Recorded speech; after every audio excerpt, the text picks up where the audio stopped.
Welcome back to V.I.P Lounge. My name is Khalil, also known as Younggianni on Instagram and in the streets, whatever you want to consider that. And yeah, I'm a young entrepreneur, very well in the mix, very well known, and yeah, I take the lead when I'm here for whatever y'all need. Hey, thank you for coming, by the way. Thank you for coming. This is my first time meeting you. So nice to meet you, Khalid. Of course, I appreciate it. Truly, I've seen what y'all been doing for a while, so Okay. I'm very appreciative to be in this chair, in this position. So let's get it. Let's do it. Alright. Yeah, so I met Cleo. That's what I was gonna ask. So, man, how the fuck I know you? I've been chilling with you for too long, Jose. I can read your mind already. So I met Cleo in college, for my bachelor's. Wait, you went to no? Yeah, so like our last class, our last semester for our bachelor's degree, we was in the same class. Okay. And yeah, we kicked it from there. Like after that, What was like the first thing that you remember? Like, whether it's you, her, or her, if you. So I'll say this, like that class was like the last class, like she said, we was both working at the same time, so we was like trying to really focus on the class. But I do remember she had like a group project, and she held her own and presented her part, but the rest of the group was like kind of fucked up. So it was like, damn. But after that, I remember I had seen her on 59th Street subway station. I was working in Bergdorf, and she was with her cousin. And we talked about it, and then that's how we exchanged contact information, and we've been talking ever since. She's super, super cool, super humble, super graceful. Cool.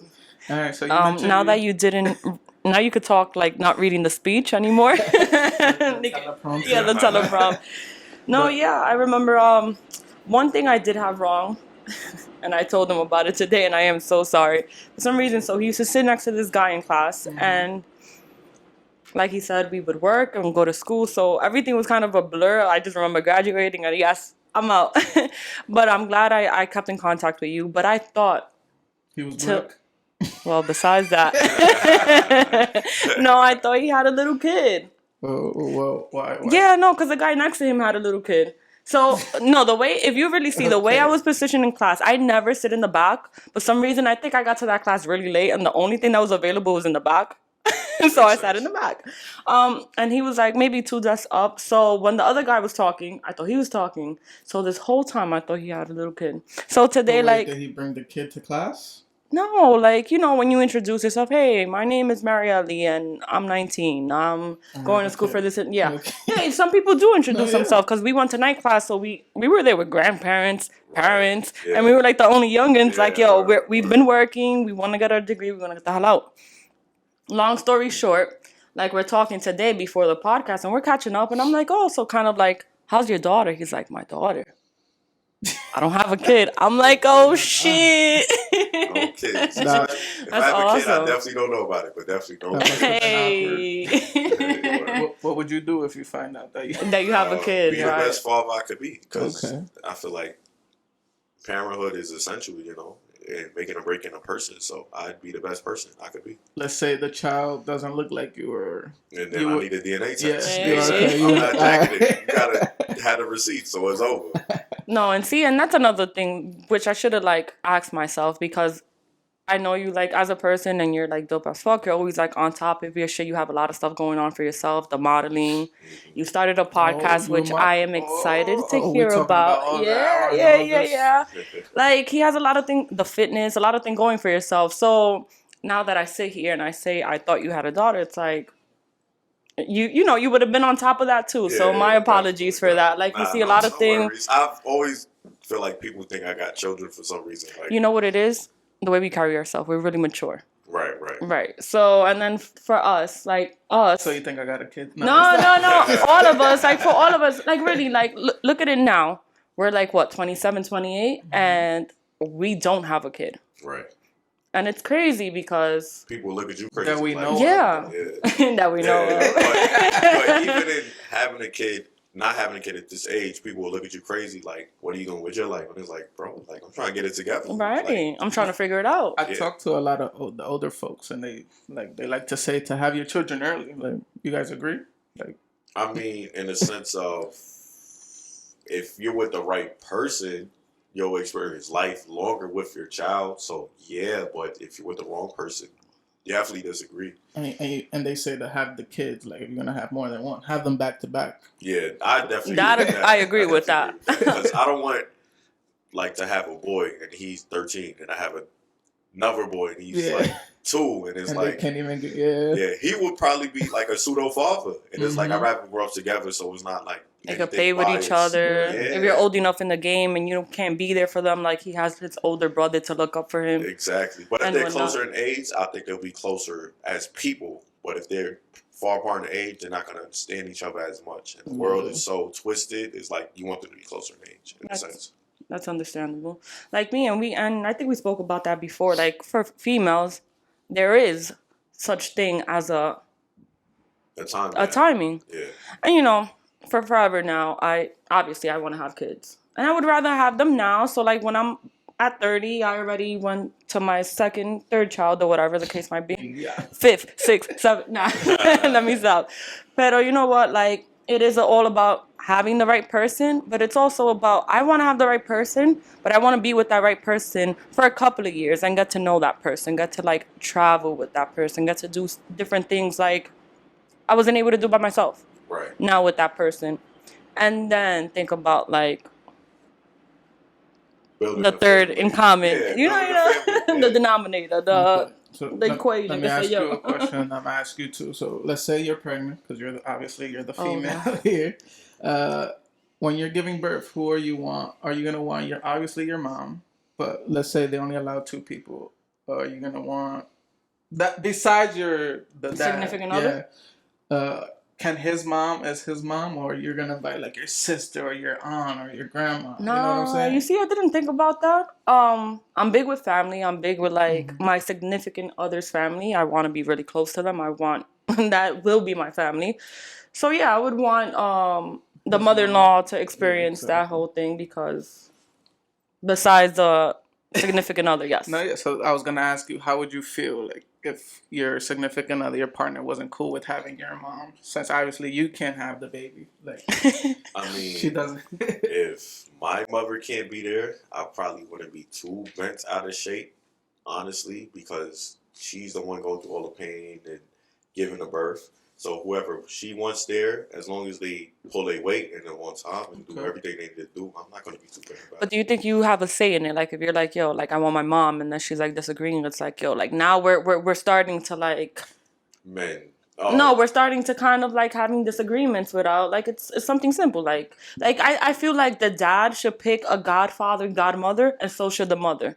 Like I'm not about that. Like the godmother. Like I want the mother to be like I want my sister to be the godmother, and I'm also pick the godfather. Like I think it should, like certain things like that. It should be half and half. Yeah. Honestly, I look at birth from a woman's empowerment perspective. So whatever she wants over control of that situation, I'll just give it to her. Honestly. So Okay. if she wants, I don't know, a crackhead on the street to be there, that nigga could be the one help deliver the baby. I don't know. That's all her decision, honestly. Okay. How about you, Jose? Who would be your top 2?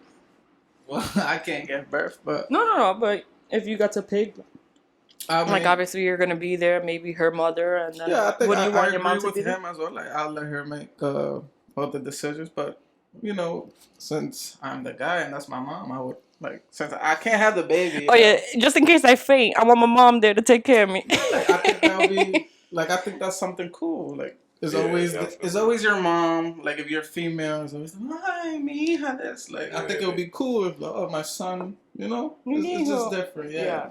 That's cool. The women in the family are very quick to grab the baby after birth, so I can definitely see that. Okay. But it would suck if it turns out that the baby is not, mine. Or Ooh, sale eso y la mamá te dice a ti, your mom. So like, at that point, then just invite your family. Yeah. I mean, if I don't think the baby's mine from birth, I'm having a DNA test in the hospital. Like, y'all got the stuff for the DNA test right here, right? Let's do that right now. Right now. It'll be awkward, but I'd rather sacrifice awkwardness in a day over a lifetime, if that makes sense. For sure. 100. So, talk to me about this modeling. All right, sure. So, boom. So, I always liked photography, and I was very, camera shy and unphotogenic. But I used to work with, 6, 7 photographers in Bergdorf, one of my retail jobs. Okay. And I'm like, you know what, let me try it just to see how it is. Because I like to dress. And then the first time I tried it, I ended up like really liking it because I like how the pictures was. I like the feedback people was giving me because it's all on social media. And after doing that, I was like, you know what, let me do like a official real photo shoot. And let me do it with one of my friends because I could pay him. But I'm paying someone that's investing back into me is going to take his craft serious. So we are shooting like in Soho area. It's like a little boxing gym and it's like a studio upstairs. And it was like for a brand and like my clothing brand. And I try to implement a lot of creative aspects with it. And when I did that, I also met the model for my shoot, who's like on TV with a blue check, and she like super famous. But I'm very confident. So I went up to her, I'm like, "Oh, my model didn't show up. Can you be in my photo shoot? I have like the Chanel bag and outfit." And she was like very receptive to it because I was so confident, and it just like took me to a whole different place because like I had like sponsors and people was like interested in my look, and that's how I really got into it. And I have to say, like, it was a blessing and it was kind of random and more fun than serious business. But after I did that, I was able to get into like a video because people recognized me just off that look. And the video did like 1 million views. It's with this artist named Rhapsody. She did like a video in Harlem and it was like she was looking for guys with waves. And not specific, right? On Craigslist, I'm looking for guys with waves. But after she, like the person that casted me seen that shoot, I was casting the video, and that video just got even more people interested in me. But I don't want to model things just to model things. I like to model things I have like admiration for. A so purpose. Like everything, yeah. But I have to like it and want to be invested. Like I don't want to model for money. Like people model for money, that's not what I want to do. I want to bring something to the table. And so like I do modeling, but it's very, very specific because I want to establish a lane for myself. When I do model, like it got to make sense because I don't do modeling for money. But it's a blessing, you know. I get a lot of opportunities and money comes my way, but it's like if it don't make sense, I'm not doing it because I value my look. And as I grow, I get more confident in my look, you know. And I'm not like 6'3" runway type of guy. Like I'm just like, in a sense, a regular guy on the street. I'm just very confident, so it shows in my modeling. So okay, so that's a way of you expressing yourself basically through the modeling. Definitely, like modeling is.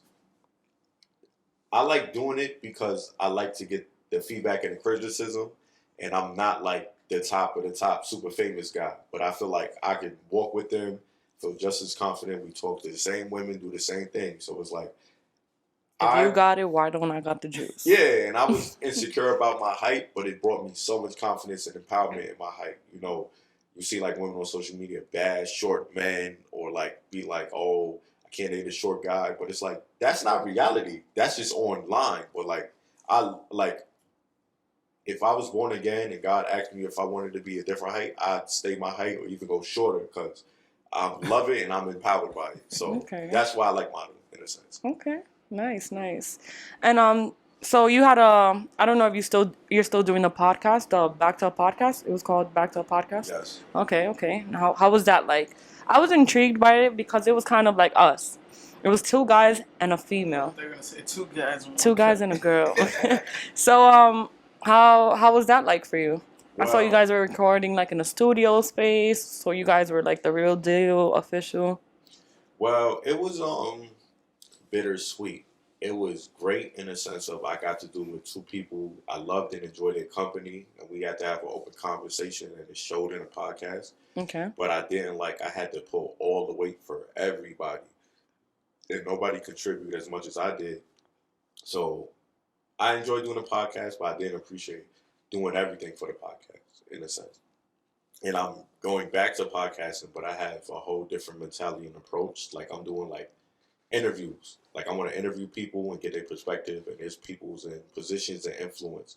And not that I don't want to do the same podcast again with the two people, but we're all in different phases of life. And we was falling out of those phases as we did the podcast. Like they wasn't as business savvy and didn't want to take the initiative to make things better. And I just felt like if I want to do that with a podcast, I need the right 2 people that have the same ideology and drive as me. Like it was a fun conversation, but they don't want to pursue podcasting like how I want to. In a sense. All right. Sounds familiar. Yeah.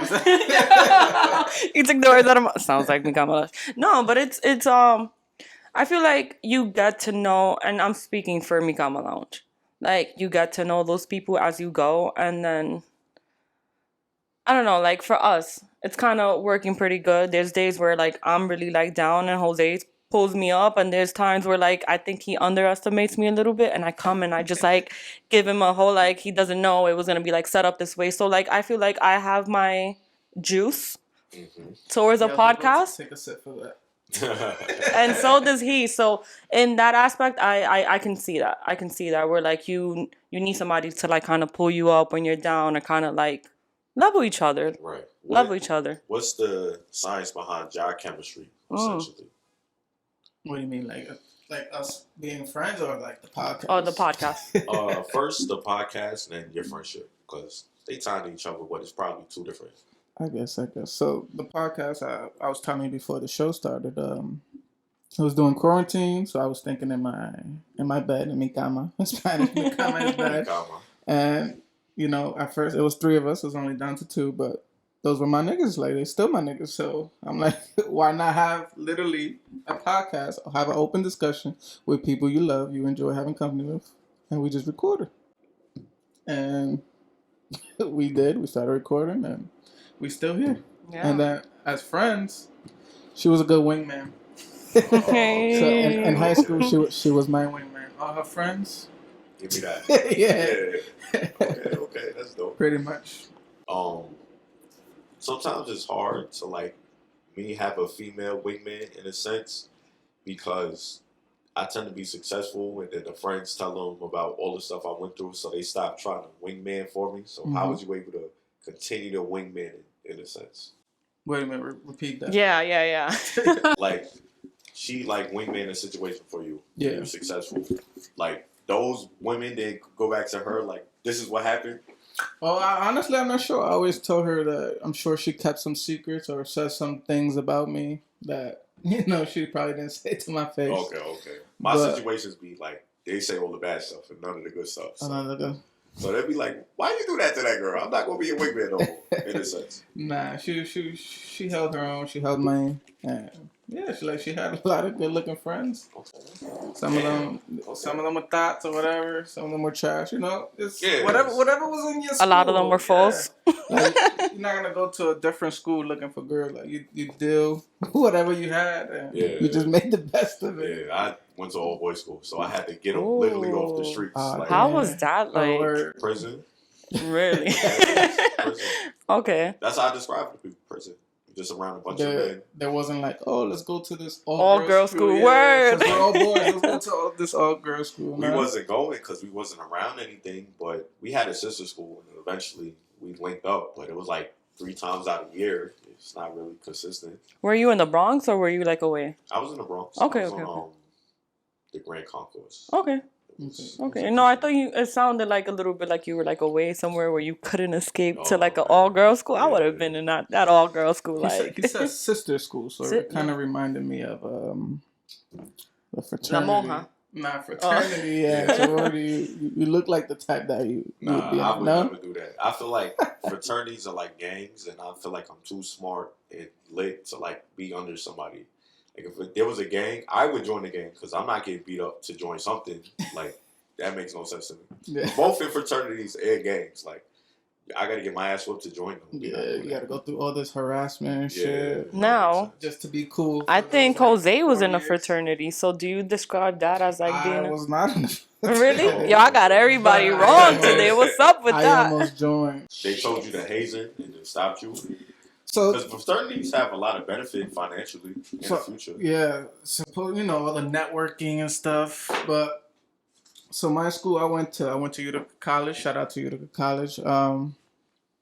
So yeah, I got to know these dudes, and like at first you're like, oh, like these upperclassmen, they trying to hang out with me. You think you're cool, this and this and that. But then the more you hang out with them and you see how they are with other people, you start to see that they're trying to get you to join. Right. So it's like a cult. Yeah. So whatever. Like they fooled me a little, and some of my college roommates they fooled us for a while. So we deadass almost like pledged for a fraternity, and for whatever reason, I guess God knows what to do. God knows best. We were speaking about that. Word. Our grades, I guess, they weren't good enough at that moment, so they weren't trying to like let us pledge. Right. And yeah, so we just forgot about it completely. And for real, like that shit was probably the best thing that ever happened to us. Not joining that fraternity. Yeah, I'm grateful for you, brother. Truly. You know, it works out for some people, but it definitely doesn't work out for everybody. No, yeah. You know, and I guess it just wasn't meant for you to be that, and I'm kind of grateful you didn't join that. Yeah, I said the same thing. You could have been a whole nother different person. Cama Lounge could have looked a lot more different. Yeah. Oh yeah. And the people in Utica, like, they different. I can only imagine. Anything outside of New York City is different. Yes, that is absolutely true. I've traveled and I've seen people move extremely different, and I couldn't even understand it, so I get it. So do you see yourself in New York, like? Yes and no. Like, yes and no is the perfect answer. Like, I want to have property in New York, but I definitely want to live in California most of my time, or Miami. Okay. I've yet to been to Miami, but I love California, and I feel like Miami is one of those places you want to invest in and learn and build in the culture. But I want to have property in New York, so I can always come home and see some nice things. You know, I love New York. There's just some things I don't like about it, but this is home. In a sense. Yeah. What's one thing recently, like anything that you don't like about it? What do you love the most about it? What I don't like about it, MTA. I feel like MTA is a insane asylum. Like, he knows all about the buses. Yeah, like people like I've never been to a insane asylum, but I know it's like MTA. Like, I see crazy things every day consistently, and it's like, bro, I don't even. Like, going on the MTA without headphones is like insanity. What I love about New York, I love the consistency, and like, everybody is hustling, everybody is like open, they speak their mind, and it's not a race thing, it's just like a people thing. Like, the culture of New York have like aggressively angry people. Like, if something happens outside, everybody's gonna be upset. You're gonna be upset, but everybody's gonna feel the same way. And it does not shift. Also, the diversity in culture. You learn a lot about a lot of different people, in a sense. See, and everybody else looks at it like a race. Like, I just had friends over from Florida, and they came to visit me at work, and they're like, oh, like, I'm like, how is it back home? Or whatever. And they're like, oh, over here you guys are moving too fast. Or like, even me, sometimes I'm walking, and I'm like, I'm walking too fast, and people are walking like, probably average, but I'm walking like 70%. And I'm like, yo, I need to slow down. But that's just us. I think it's just nature. Like, just us, how we grew up, how we are.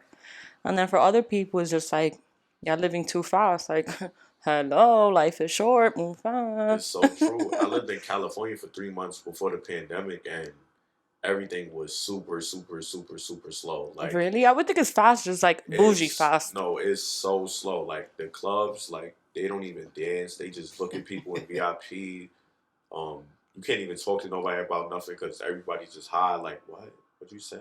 Okay, cool. Like, it's cool, but everybody's slow. Like, it's like, you're not going to have no intellectual conversations, honestly. Like, if you do, they're not going to be from New York because it's like a melting pot. But California people are just like super, super lax. Like, yeah, let's go to this function. Like, it's difficult, but that's not fun. It's cool. Like, the sun is out when you wake up. It'll give you some good vitamins and you'll feel good. But that's the people ain't gonna make you feel good. Yeah.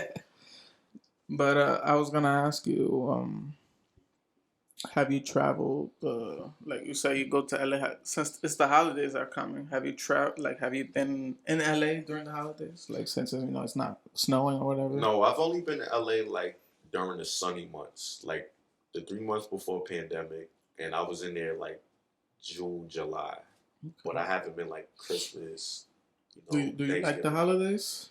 Yeah, I love the holidays. I love to give gifts on Christmas. My birthday's on Thanksgiving. It's coming up. Happy birthday, man. Thank you, bro. I appreciate it.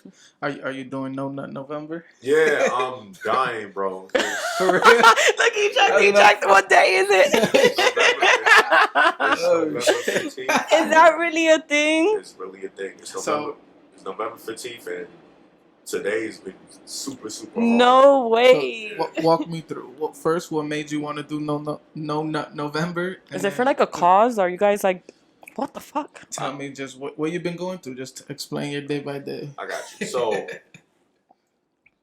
the science behind it, I don't know if it's like a cause. I seen somebody talking about it, but it was like No Shave November, and he was like, it's for men that deal with testicular cancer. Yeah. That's not why I don't do No Nut November, but it's like it sounds like a good cause. But mine's is discipline is honestly the strongest thing you can have in this world. If you have discipline, there's nothing you can't accomplish. So it's more like a discipline thing, and it's also like I love sex. Like I don't want to say I'm a sex addict, but I love to have sex. Can see things sexually, and that's something I want to suppress because it could be damaging to certain situations, detrimental if you can't have control over your sexual power, especially as a man, because you'll try to have sex and fuck on things that can bring you money and opportunity and benefits, and it's like all you had to do was just not want to have sex with this person, and it could have changed your whole life. So that's why I practice it. Okay. If that makes sense. And how's it been going so far? It's hard. Like it's very, very hard. Like I've tuned my social media to like be productive, so I don't see so much like sexual content. And thank God for that, because I don't even know how I would deal with it. But sometimes like I get suggestive texts and let's do this and do that. But I've been hustling so hard, I haven't had much of the slutty women hitting my phone talking to me like, let's do this. So I've been blessed. I've been happy. It's not as hard as previous years. Only 15 days to go. Don't worry. No wet dreams or anything? I don't remember my dreams. But sometimes like, because I feel like that would suck. Like, let's say you want to do No Nut November to discipline yourself, but yeah, like your dream, you can't really control it. My dream's not the issue. It's more like, I don't know, like your mentality shifts and women become more attracted to you. Like I was in the store like on Birdo today, personal shopping, and some lady was like touching on me, and it's like it caught me, but it's like I'm not, obviously I can't do nothing with the situation, but it's like if she would have touched me any other time, it would have been nothing. But I felt like, oh my God, like why are you touching me right now? Like, can you touch somebody else? Okay. You should do No Nut November, Marielle. Boy, I'm going like 3 months straight. No. I'm messing with you guys. I didn't know. Take a different. No, I'm kidding. But I didn't know there was like a cause behind it, or there was actually like. I thought it was just like me, like like Marielle's Thirsty Thursday. It just rhymes Thirsty Thursday. So there's no cause behind the Thirsty Thursday. It just rhymes for me. Right. I think everything should have some cause behind it. Okay. I think it'll bring more value and understanding. And if you want to take things and make things bigger, if you have a cause to it, people will be more likely to tap in. What is that something you would include in like your resume? Business? Yeah, no, like not the whole that he's disciplined. No, like the whole concept of disciplining yourself and No Nut November. Like, is that something you would show in your modeling or whatever other business? Not really, but I definitely implement like being disciplined in personal growth. Like I do life coaching, and I tell people you can't grow if you don't have no discipline. Like you're doing things, but you don't understand why you do things, and that's the key to discipline. It's like stopping you from doing the bullshit, so you can grow as a person. So, in a business sense, definitely. Okay. So you're a life coach. What's that Will Smith movie where he's like with a suitcase? Smith? Yeah. It's losing me. I know exactly what you're talking about. Is that what like similar though to like what you do or? Essentially, yeah. Like definitely. I know I'm gonna say it randomly. What I remember. I always say that to her all the time. Pursuit of happiness. Oh yeah. Essentially, yeah. But I'm more like showing people they can achieve their goals, or like what's impossible is possible. That's how I sell my life coaching classes. Has someone ever like been disappointed like with the advice you gave? Man, you told me I could go the entire November without nutting, and I'm here like. Not at all. Honestly, like most of my clients are like upper class Caucasian people, and they're extremely happy with my service because I'm very professional and I spend a lot of time making courses and assignments and checking in and pushing people. So, but the people I want to coach don't want to be coached, so it sucks, but I'm satisfied financially in regards to like people that tap in. Okay. And who are these individuals you want to coach? I Is there a want to coach. specific group or Yeah, like people that look like us. Okay. People from the hood. People that have trauma and don't want to see a therapist. That's the people I want to coach.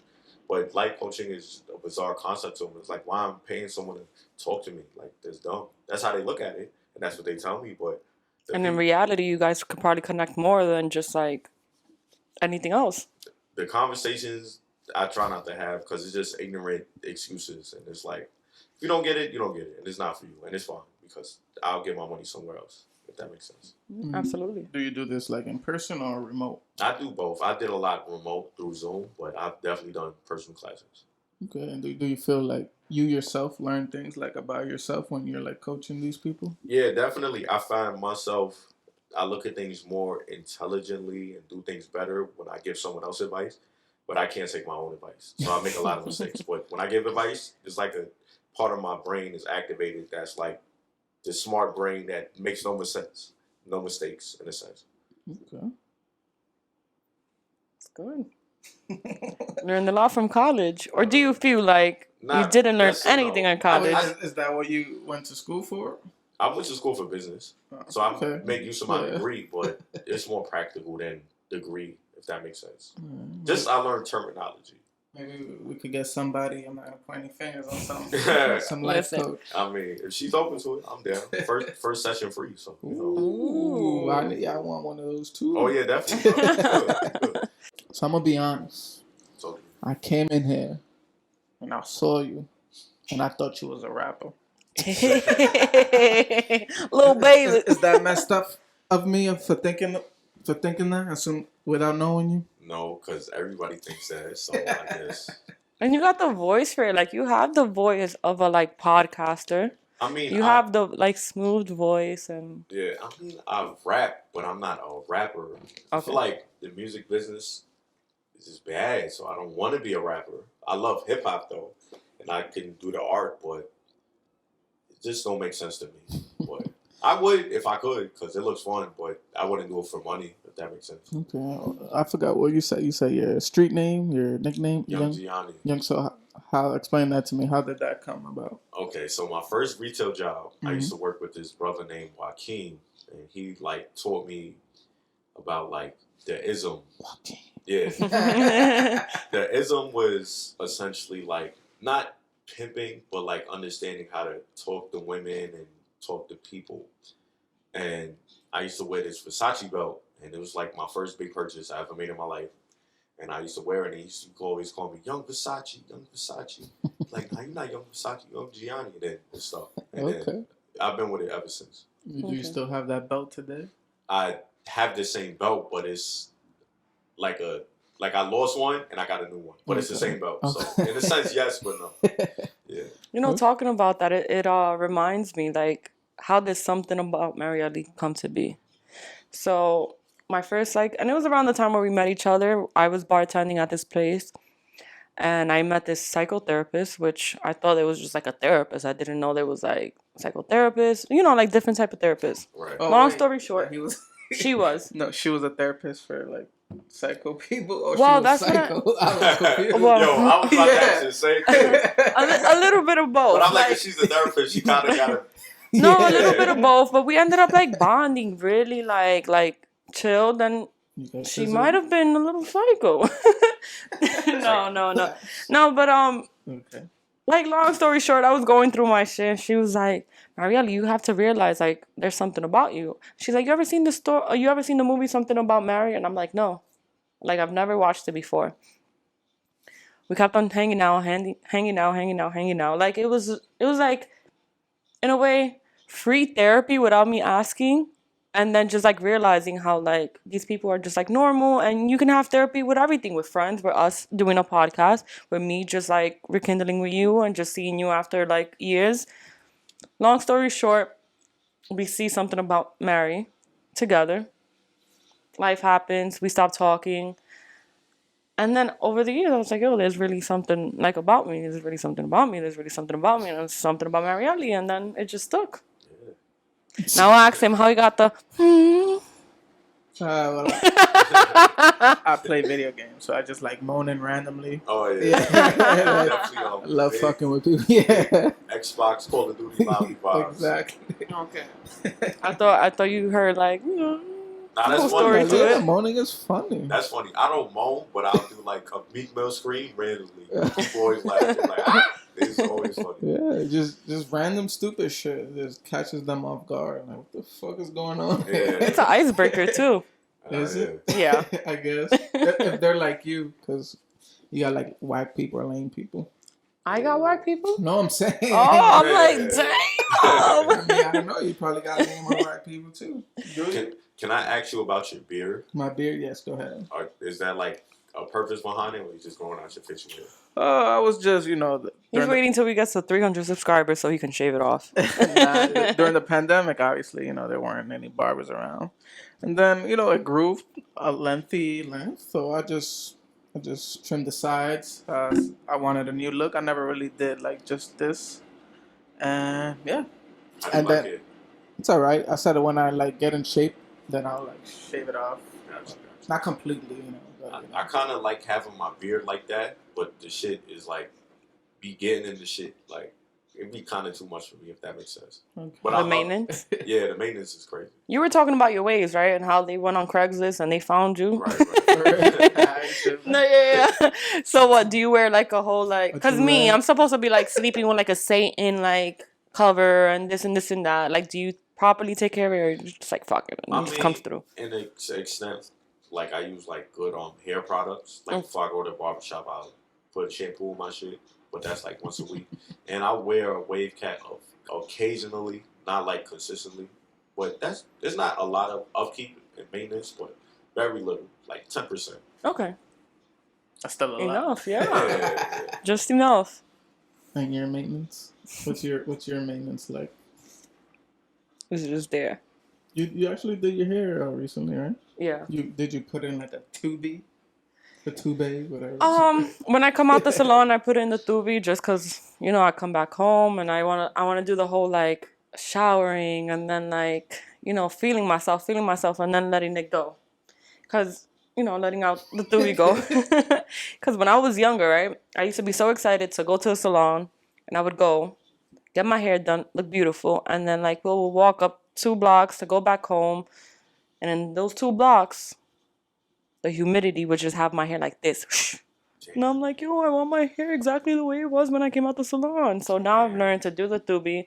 So that's pretty much the maintenance for a girl. Just a tubie or the little roll-ups depending on the hairstyle. And then doing that before you go to bed. I usually don't do it, but that's good tip 101. Sounds good. So we're getting towards the end of the show. So if you want to ask our famous questions, Marielle, do the honors. The hot seat. The hot seat.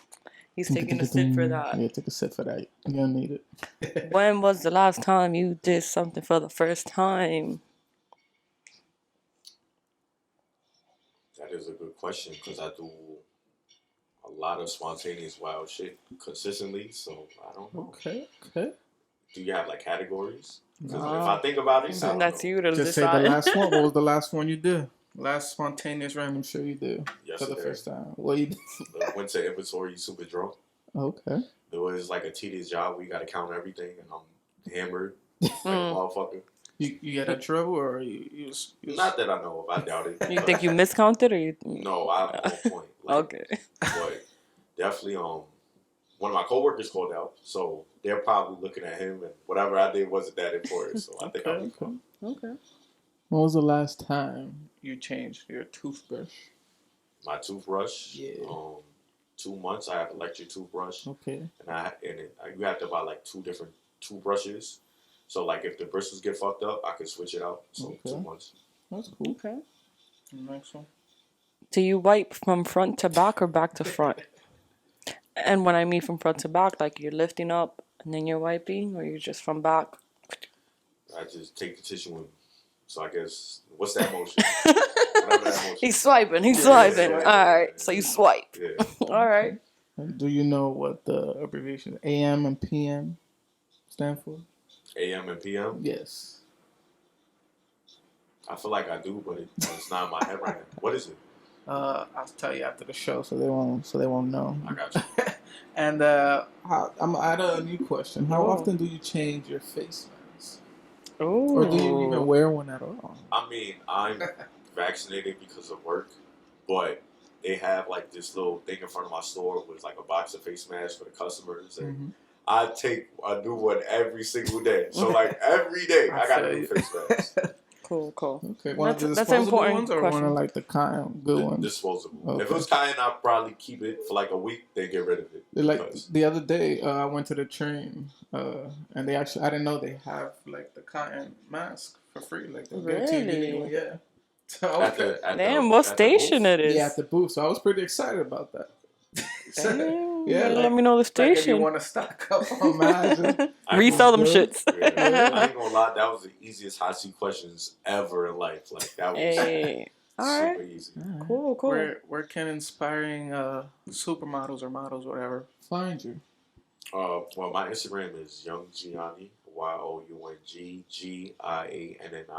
I used to have it spelled wrong for like a year. Like the G was used for like both of the letters, if that makes sense. So it was like Young, but the G and Gianni was like both connected by that G. And I didn't understand it, looked crazy. And nobody told me, but I did. Alright. That's on Instagram. You can find me on Twitter at BaroqueWorks NYC. That's the name of my LLC. And yeah, that's it. That's it. Nowhere else. All right, my Debbie. Something about where can? Damn. Yeah. You gotta let I'm me brainstorming finish. for his question now. Where can? Long story short, find you today. I said that quite some time. Long story short, can find me at Something About Marielle on Instagram and Twitter. Jose. Where can the AM and the PMs find you? Is that Jim talking? Wait. That's funny. I'm JOSE _ on Instagram. And you can catch us at the Super 4 Bros. Yes. You can catch us at patreon.com/micamalounge, thefullshop.com. Whatever Khalil said, make sure you get... Go support. Yes, thank you, Khalil, for showing up. It was nice meeting you. It's a pleasure, bro. We're going to keep talking after the show. Definitely. And so it's going to be good. Thank you guys for watching. And we'll see you guys next time.